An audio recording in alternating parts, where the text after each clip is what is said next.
Hi there, this is Sean, the Honest Book Reviewer, with another book review. In this video, we're discussing Dolores Claiborne, written by Stephen King.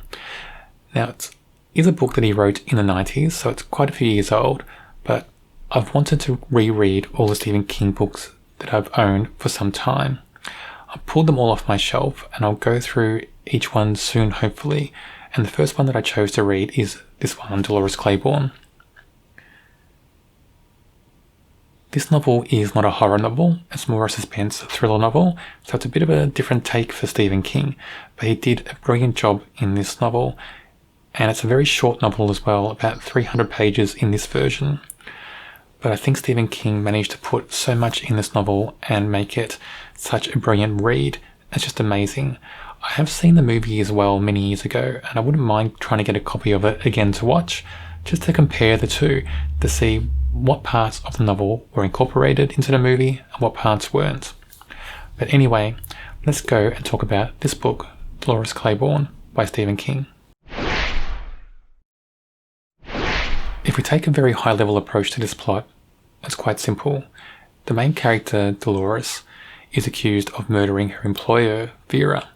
So Dolores has been the housekeeper for Vera for many years, I think about 40 years or so in this novel. She's accused of murder and she's defending herself.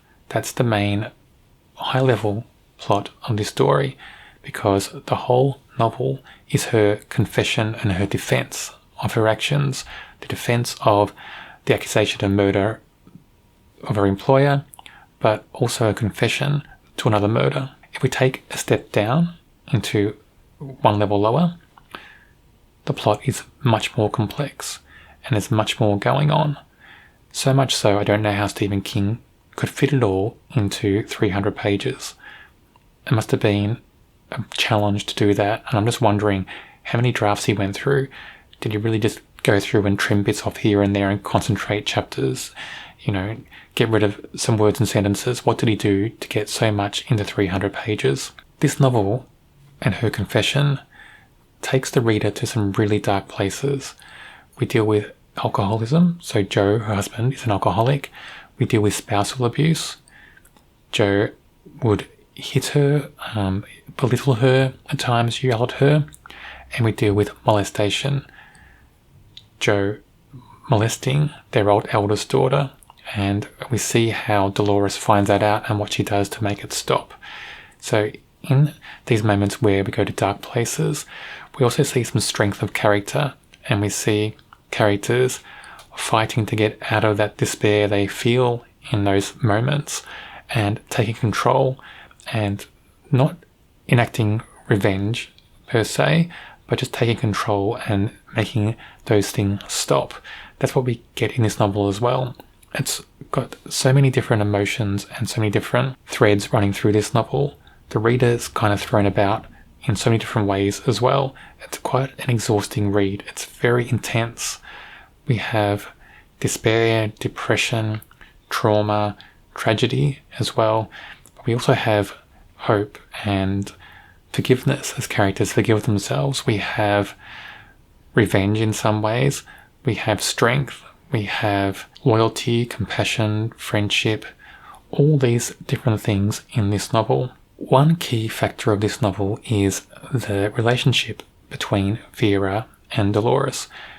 We see it from the beginnings when Dolores is hired to be the housekeeper. Over the decades that this novel covers, we see how that relationship develops and changes. They start off as employer-employee only. Then they slowly become a little bit more, bit friends in a way. Then they get really close.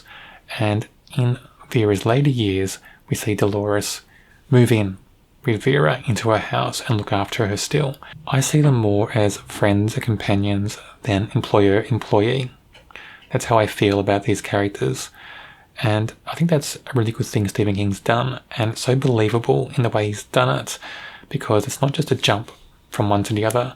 There's a lot of growth and a lot of change that's gone on in the pages and in the story we're given. I want to talk about three characters in this section: Dolores, Vera, and Joe, Dolores' husband. The reason I'm concentrating on those three is they're the three main characters in this novel most of the action, most of the pages revolve around those three characters. Let's start with Dolores. This novel is Dolores' voice. It's her confession, it's her speaking to the police about her life. So you can't escape Dolores in this novel. Her voice is so strong and so constant. I think Dolores is one of King's best characters that he's ever written in all his novels. She's so complex. We have her fragility and her vulnerability. We also see her strength and her ability to drag herself out of despair and depression, out of a hopeless situation, and make something of it. She's also very smart as a character and very cunning in what she develops and how she wants to deal with Joe to protect herself and her family. And through that, we see how loyal she is, how much love she has for her children. And she's also very loyal to Vera and has a lot of love for her, even though the relationship between Vera and Dolores is very complex in itself. I think King is so clever in taking so many things and putting it into one character. The character feels so real. Even though Vera is still a good character, she's not as written as well as Dolores. The main reason for that is the scenes where she's suffering most from dementia. I won't go into detail because the scenes are a bit graphic, they're a bit gross, but in those scenes I didn't believe them. I didn't believe that that character will behave in that way.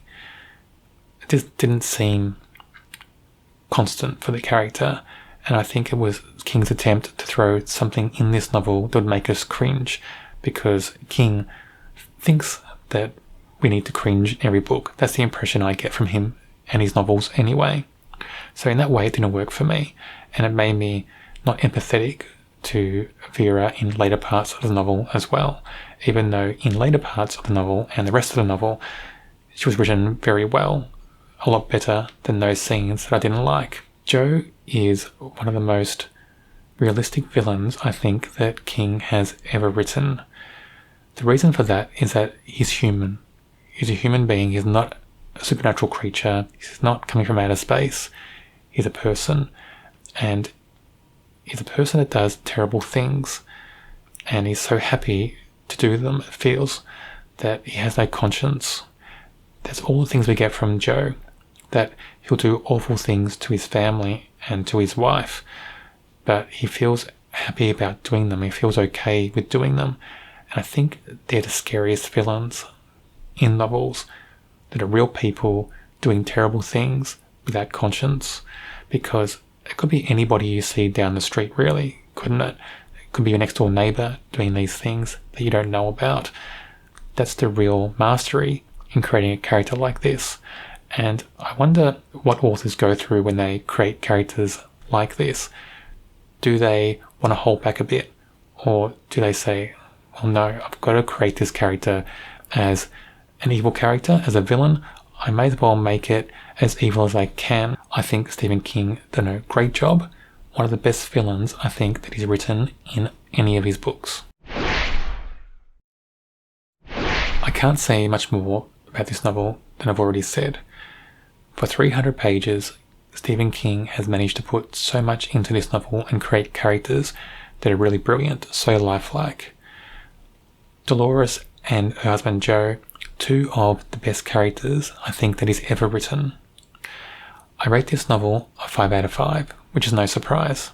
If you're interested in watching more reviews on thriller suspense novels, check out the playlist on my channel. It should be on your screen now.